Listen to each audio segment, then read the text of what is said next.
Everyone, and thank you again for joining us today. I have a request. If you value our show and view us at a safe space to share your stories, please do me a favor. Go to Spotify, Google, and Apple Podcasts, search for Diversity Connects Us, and share your review and feedback. This keeps our audience engaged. Also, I get to see what topics you enjoy and create more of that for you. I have something else for you. To support my work, I want you to go to Amazon. I have written two ebooks: Emotional Intelligence, a toolkit for managing diversity, equity, and inclusion. And the second one is called Know Yourself to Know Your Employees. Please leave a review. It will only cost you a cup of coffee. Today, we have a thought provoking leader in her own right, Senator Geneviève Whitaker. She unwraps why decolonizing your curriculum is imperative. My name is Rochelle Carrier, and I'm an EQ coach and authoress. I help develop inclusive workspaces through an emotionally intelligent lens. This helps boost inclusivity and create a harmonious workplace environment. EQ is the bridge to DEI. To reach me, you can find me on LinkedIn or at hello@seqconsulting.co. Join us as we share the different voices in the DEI space. And here today with us is Senator Geneviève Whitaker. Please introduce yourself in your own way. Thank you so much for coming today. Greetings, Rochelle, and greetings to all of those who are participating today in this awesome show. It is a real pleasure and honor to be here. I am Genevieve Whitaker. I am a former senator from the Virgin Islands, born and raised on the island of St. Croix. And by way of background, I am a human rights activist. I'm a lawyer. I'm a mother. I have a 14-year-old son. And as I always share, I'm really committed to the matters surrounding the curriculum. I'm an expert within the United Nations system and other systems in terms of addressing the issues surrounding matters of human rights. And I'm just excited to be here. Thank you so much, Rochelle, for sharing this space. And I'm excited about today's show. Oh, I'm so excited to have you. Let's jump right in. What does it mean to you to decolonize a curriculum? What would that look like? And so great question, but I think even before we dive into when we say use the term decolonize, it's really understanding colonialism. And so when we say decolonize, we're speaking about the matter of colonialism. And one of the things that through my research and just through my efforts has been diving into what is it really, how do you summarize it? And it can be summarized in so many facets. One way to look at it, and one way that I've shared through my project, which I'll speak about a bit later, on my curriculum projects, is that what we know for a fact is that the matter of the teaching of history of colonialism is the void from the American curriculum, and and there are a series of teachings that lend itself in favor of the colonizer. In this particular case, as we look at enslavement, where when you look through the textbooks and the stories, it is told from the perspective of those who colonized, those who all the dehumanization of many of our ancestors, and the texts really don't speak well to how, in many instances, these our ancestors fought against the situation, fought against enslavement, and it teaches what is really understood as, it teaches white supremacy. And so that is all throughout the curriculum. We face the same in the Virgin Islands as being part of the United States, where our texts favor the colonizer. And what that would look like, a decolonized curriculum. When we speak about decolonization, we speak about empowering the people from even very young.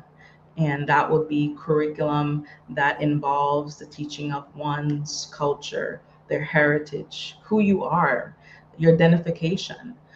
I give an example through many of my works and research and efforts that there have been certain governments that have, for example, I know there was a project in the United Kingdom where preschoolers were, as part of a project, part of their learning about who they are and their identity was to create and speak about their family trees and come to present that in school, and really identifying. And I think that's also where we've fallen short through identification of who we are. We then speak about it from an economic and political space. So decolonize curriculum would be curriculum that would lead us in the care area of economic development, true careers and skill development that would lead to successful citizens. And where we see when we have colonialism and a colonial system in favor of the colonizer, um, persons are oppressed, and they're oppressed through their education system. Not only are they not learning about who they are, but they're not learning skills necessary to be most effective in their respective um, communities. Right.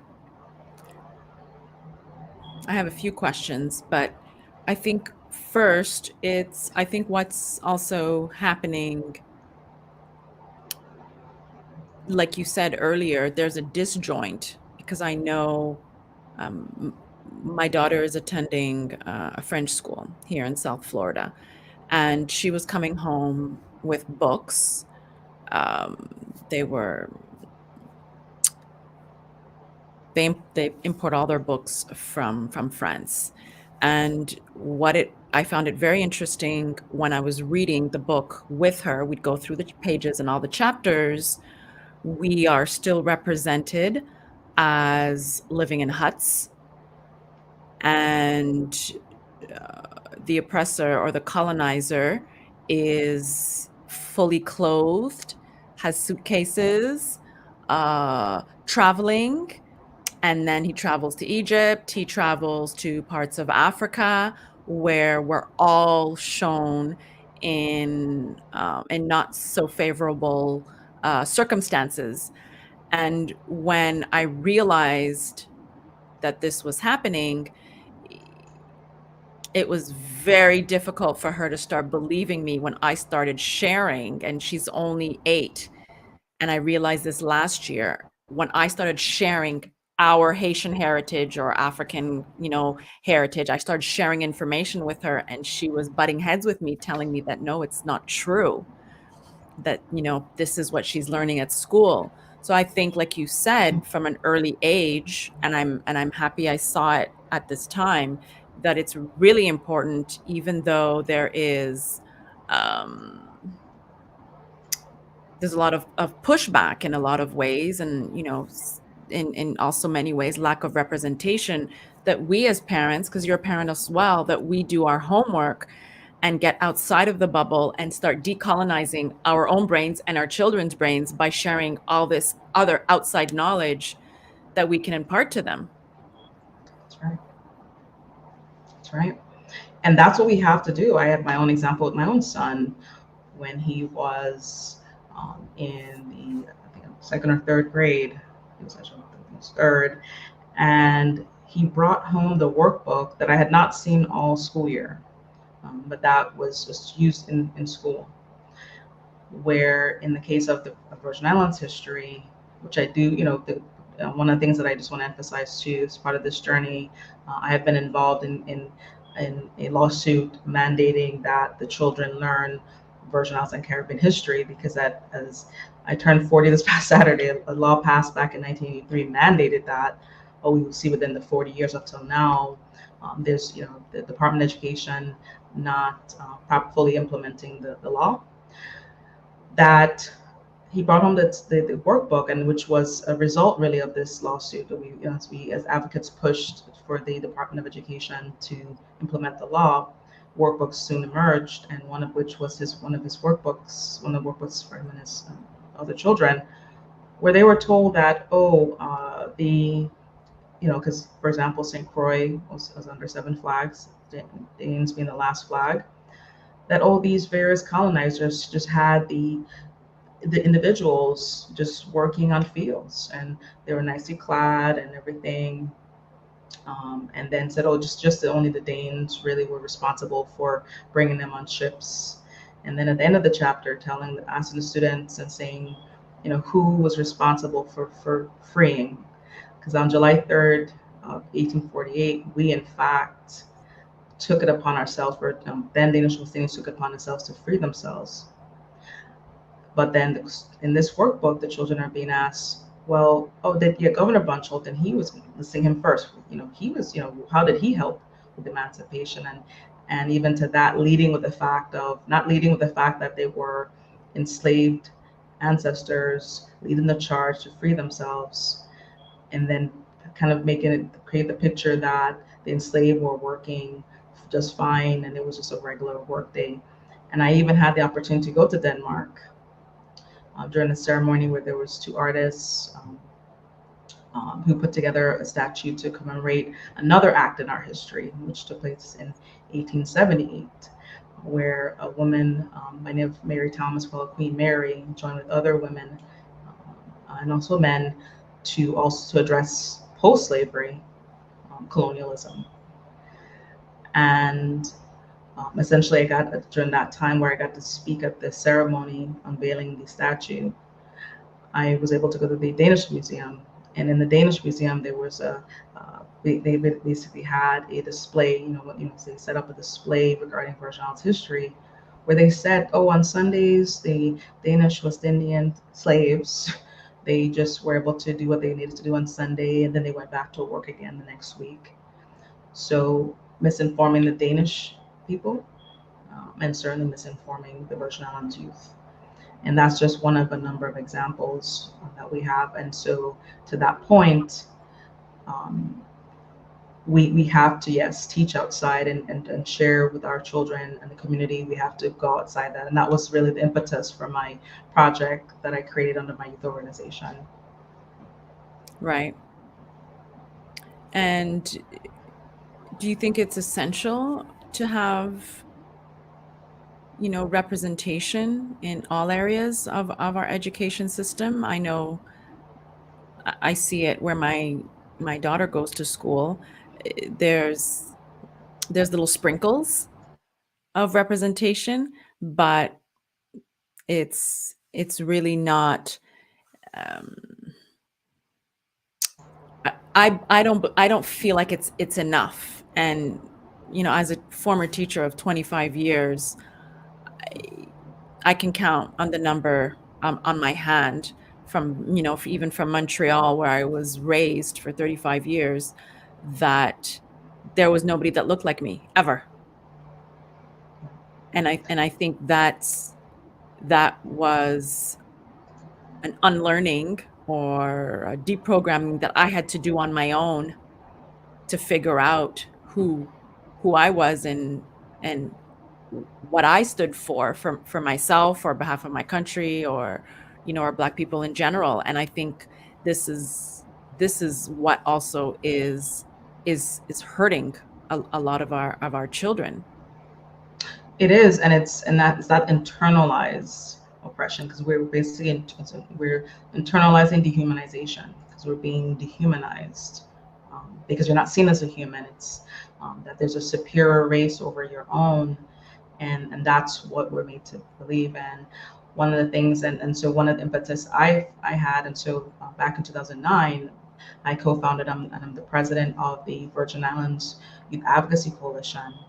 And through that process, the mission of the organization, really, especially most focused on our Virgin Islands youth, is getting them civically involved and aware, but also aware and understanding their role and how they can fight and address the issue of colonialism. As not only do we struggle here with, just like you said, representation. I mean, we're a majority Afro-descendant community, yet and still we look at the text and the curriculum. I do want to do during this show also to commend the fact that there is a movement up front, that the current administration, Department of Education, because in the last legislature I sponsored a measure to amend that 1983 law. And what I did essentially was to require that Virgin and Basic Caribbean should be being integrated, because that's a good example. When we look at balance and we look at and through integration, we're gonna see a shift in the curriculum where there's not an overrepresentation of one or the other. but there's relativity, and children learn best when you make the topics relatable. How does understanding my identity relate to my success as a young person and become a successful adult? Why is colonialism so important? How is it tied to my quality of life? And there's direct correlations to that.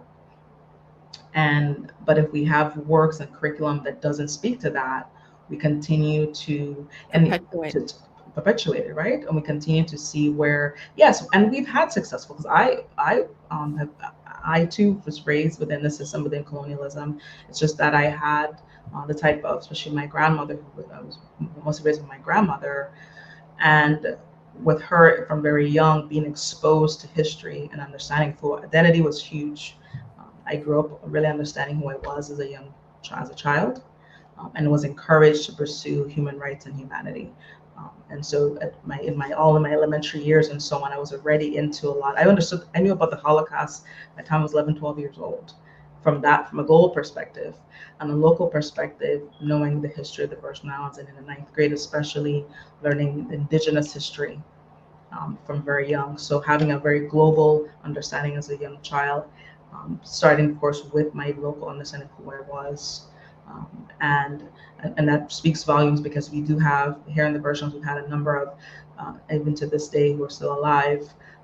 We have scholars, individuals, teachers who are going outside of the curriculum to deliver the teaching of Virgin Islands and Caribbean history. So we commend them. And now it's just about, with the legislation and the politics around it, ensuring that on a governmental holistic level that we have it in the code, and that the code is being followed, and we push with the executive branch to ensure that it's implemented. So what funding would be required, and how we could push this forward. Push the agenda forward. Absolutely. Yep, yep, yep. And Why I do would you also, go sorry. ahead? Go And ahead. it's also one other point I just want to make, is that the United Nations, as we know how it plays into, we have treaties and laws, right? And I just want to state that the U.S. Has one of the few, as many are aware, the U.S. does not observe a lot of human rights treaties. In fact, in other words, they don't sign off on it, ratify very few. And the one covenant on elimination of all forms of racial discrimination is was which they finally signed in 1994 with a bunch of what's known as reservations. But that does not stop the fact that the overall agreement of the U.S. government is to stave off and to address racism. Yet and still, we have Congress has not taken huge concerted actions. We look across the ethers, we look across all throughout the states on the local state level, on the congressional level. How much legislation do we see that supports addressing racism? Yes, we do. We have hate crimes legislation and all that, but the root cause, colonialism, and how information is delivered. Because if we're teaching, we have works and texts where children are learning that another race is superior to theirs. That is a form of racism. Absolutely. Absolutely. And like you said, then it's eventually internalized. Yeah. Yeah. And we see that through the violence. We see the output of lack of identity, not knowing who you are. Then you fight among each other. We go to the skill development, the issues surrounding. So you don't see yourself within this curriculum. You don't see you don't see yourself. You just go through the motions, and finish school, and in some cases drop out, and have no true opportunity to really properly participate and then pursue a life of crime. Right. Absolutely. Why do you think that teachers and students of color are an asset to the education system? That goes back to that goes back to who best, when we say who best to deliver it. Ultimately, you're going to have everyone of every color, of every ethnicity, being able to teach under curriculums that are relevant, that take into account humanity. And that would also mean, yes, we would need more teachers of color. And I give a good example here in the Virgin Islands, all right, where we have, for example, a lot of, because of our shortage of teachers, we've had persons come in from the Philippines to teach the students of the Virgin Islands.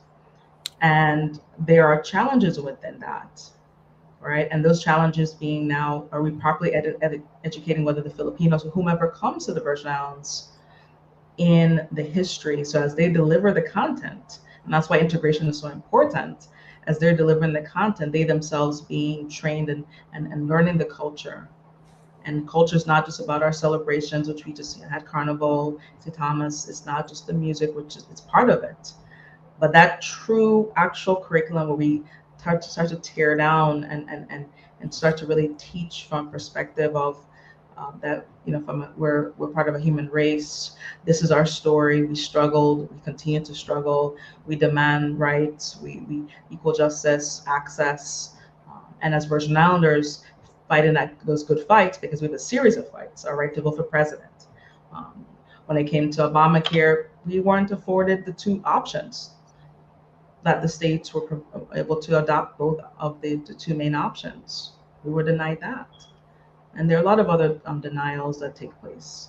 Even something as simple as just shipping items to and from. And so when we have a decolonized curriculum, we're going to be able to have persons be the next persons who are going to advocate for rights, who are going to push, whether we have people in the states who run and they run for their respective state, you know, boards and become legislators. They're passing these same laws that either can contribute to decolonization or can continue to manifest and continue to have these manifestations of teachings or even support the status quo, or the continued perpetuation of us teaching superiority based on race, and then that being Right. the white race. Yeah.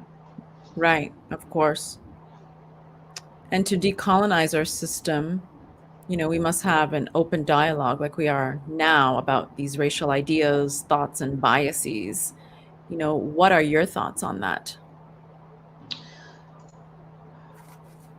Well, I think my thoughts on the racial, having these open dialogues, it's critical. And again, I really thank you for having this program, and to have more of these, to have, when we start to have, our town halls, our engagements, speaking to policymakers, in the space of education. And that's why, in many ways, what we've decided as an organization, working with other organizations as part of the coalition.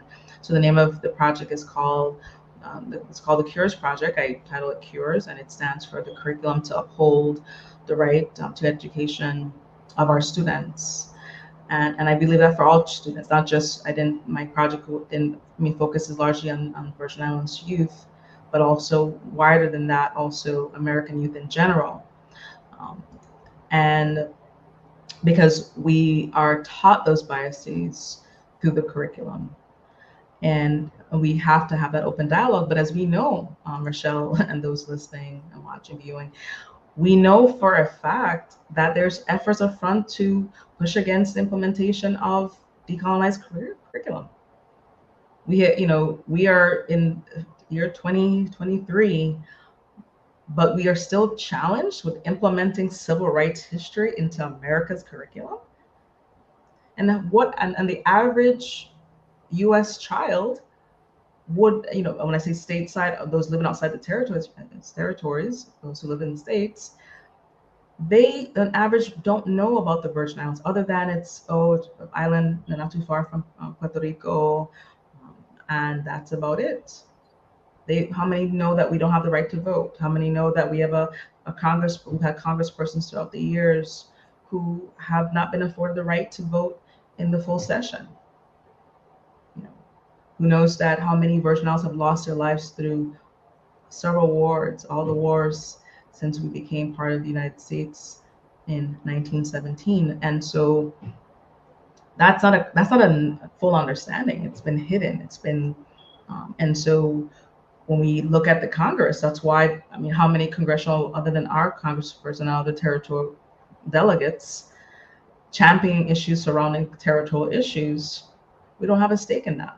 But if constituents are holding the members of Congress accountable to what's happening anywhere in the country we live in, we would see changes, because a lot of them are only motivated sometimes, a lot of times only by what the constituents or how this is going to affect their ability to get back into office. And that's a sad reality there, because you should really, as our Congress really needs to observe this stance that the US made back in 1994 on a treaty level, that our laws need to drastically change. Our federal laws need to drastically change. The insular cases, known as those are the cases that peg us as we are basically an alien race, as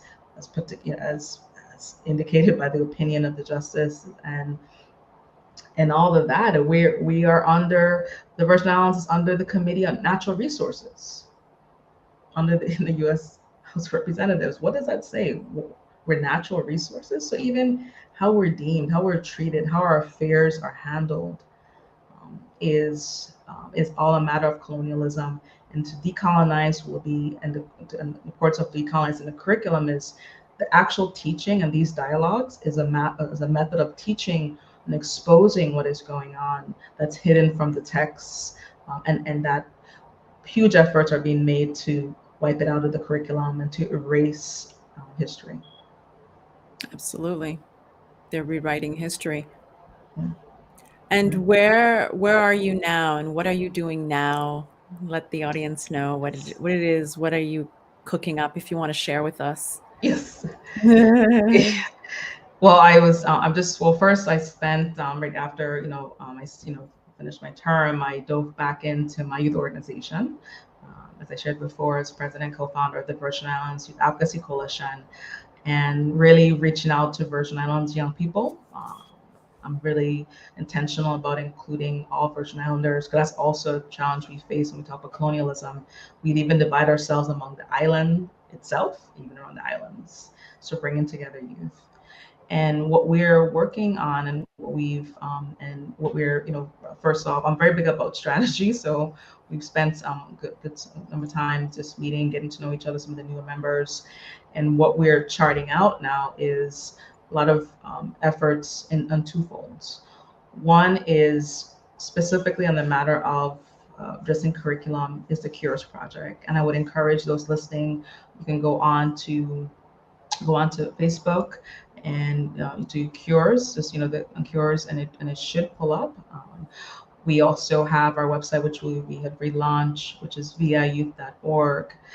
And on Facebook, it's Virgin Islands Youth Advocacy Coalition. And of course, we'll share that as we conclude this interview. But that we're now saying, when it comes to curriculum, we're going to be directly engaging our education stakeholders, really working with our Department of Education, the Board of Education, the governor, lieutenant governor, in going into the classrooms, which I've done a lot of those engagements already. I've been in many classrooms throughout the years, even during my reparations movement days, to this day. And us charting it. And what are we doing now is also in working with the curriculum division within the Department of Education to share various resources. We have an office that deals directly with cultural education, a division within the Department of Education that's doing, and a lot of great work is coming through that department. So working with them, putting works together. We have a lot of local authors who've written incredible works over the years, and even some younger authors, and collecting those works. And we begin to decolonize creative ways of the children learning through theater, through art, through use of animation and excitement, because we have to build excitement around the topic. We have to bring the people into it.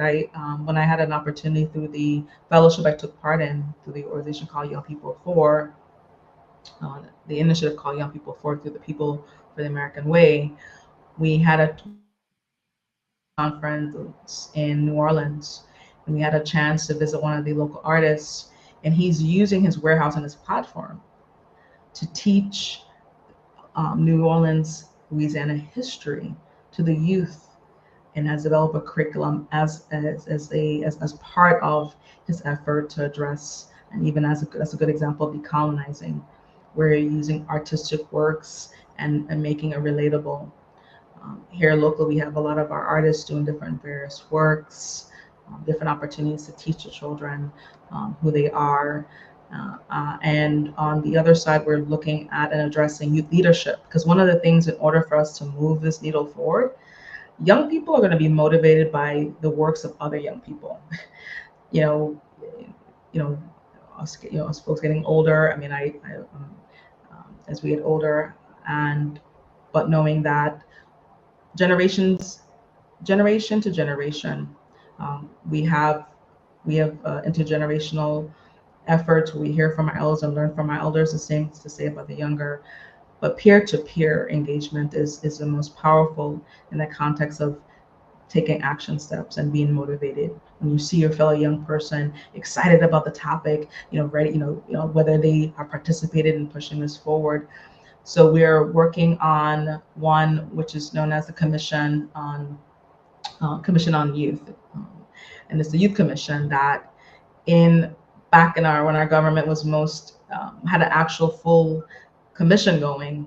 Those young people were the ones in politics. They were also involved in economics because they're looking to get jobs and being entrepreneurial and stuff like that. And working with the current governor, which I did in the last legislature. I was responsible for amending the legislation to really help to move and fund. Actually, this is the first time it's been funded in many years. It was repealed. We had senators and a governor signing off on that in the late 80s that said, let's do away with this youth commission. And I thank Senator Jeanette Millen Young, who in 2012 brought it back. And like I say, we always stand on the shoulder of others. Another fellow woman leader in our community, and as former senator, and bringing it forward. So hopefully we will have to see some movement this year with Governor Albert Bryan with moving the commission forward with the 35th legislature.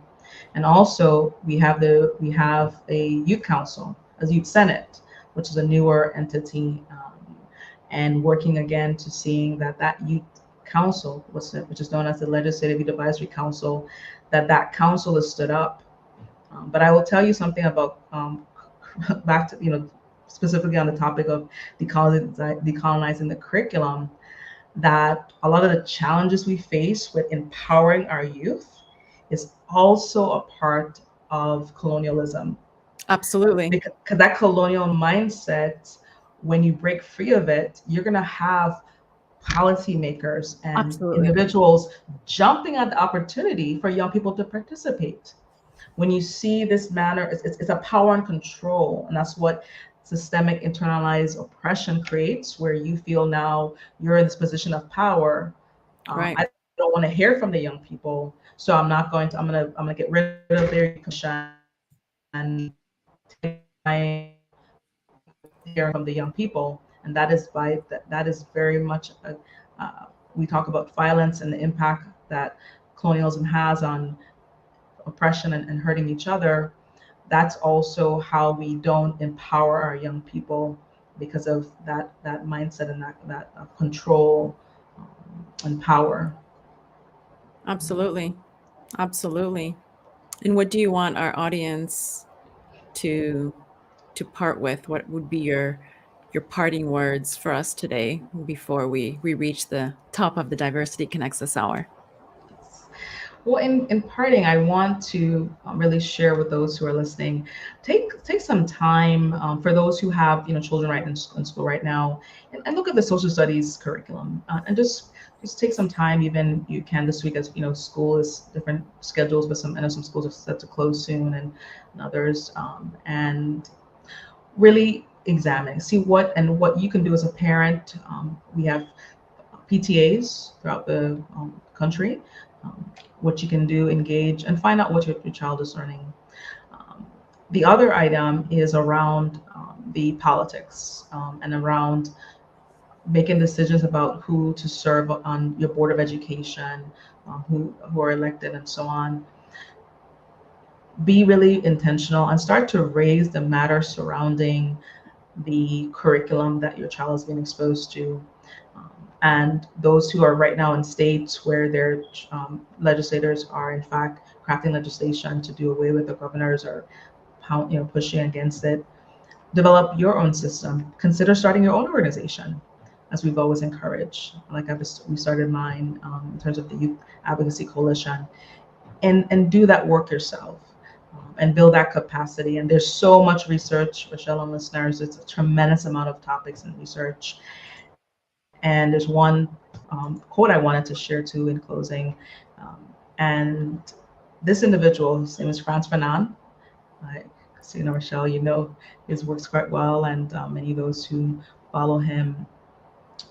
And Franz Fanon, he said, colonialism is not satisfied merely with holding a people in its grip and emptying the native's brain of all form and content by a kind of perverted logic. It turns to the power of the oppressed people and distorts, disfigures, and destroys it. So what that message is, we know it's going to happen. There's always going to be that energy of the colonizer fighting to keep the system in place, to keep those oppressed. We then have to continue to champion our efforts, use various mediums to share and to inspire, and to work with one another and to collaborate. And I'm very excited about the next movements, to have a great team of individuals, young people, to see one day in the Virginals that we have a decolonized curriculum, to see one day the entire United States, where the curriculum is really speaking to the people of the United States, the humanity, the difficult stories of oppression, and how we cannot ever repeat the past, and how we can have fairness and justice and unity going forward. For all, Yes. absolutely. What a great conversation. Thank you so much. Thank you again for listening as we reach the top of the Diversity Connects Us hour. I want you to show some love on Spotify, Google, and Apple Podcasts. Stay tuned as we continue to share our voices in the DEI space.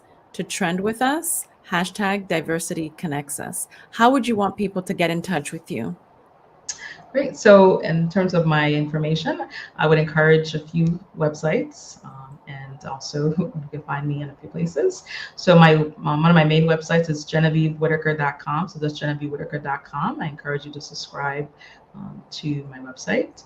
For my youth organization, we have the Virgin Islands Youth Advocacy Coalition Facebook page. We're on everything, pretty much, Facebook, our website, viayouth.org. And I look forward to reaching out and just sharing. I'm also, you find me Genevieve Whitaker on Facebook. I'm on all the platforms. Even my son is, well, Snapchat is the latest thing that I'm not as active on, but my son gets me on there. But pretty much you can find me on most platforms. And thank you again, Rochelle, for this opportunity, and thank you all for tuning in. Thank you for this opportunity. Oh, And no, thank you blessings. so much. And Oh, blessings. it Bless, was yeah, thank you. absolutely. What a blessing to have you on the show. Before we go, Dr. Lulu Hasha Palmer, Hanshard Palmer, he says, Yes. great talk. Keep our children's education historically accurate.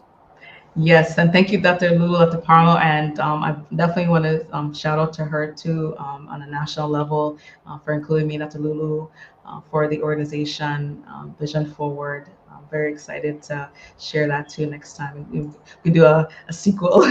So thank you so much for tuning in, Dr. Lulu, and all those who tune in, and my fellow Virgin Islanders and others. So thank you, and others. Oh, thank you so Yes, much. We'll definitely do a part two. It was such a pleasure having yes, you. yes, yes. Thank you, everybody.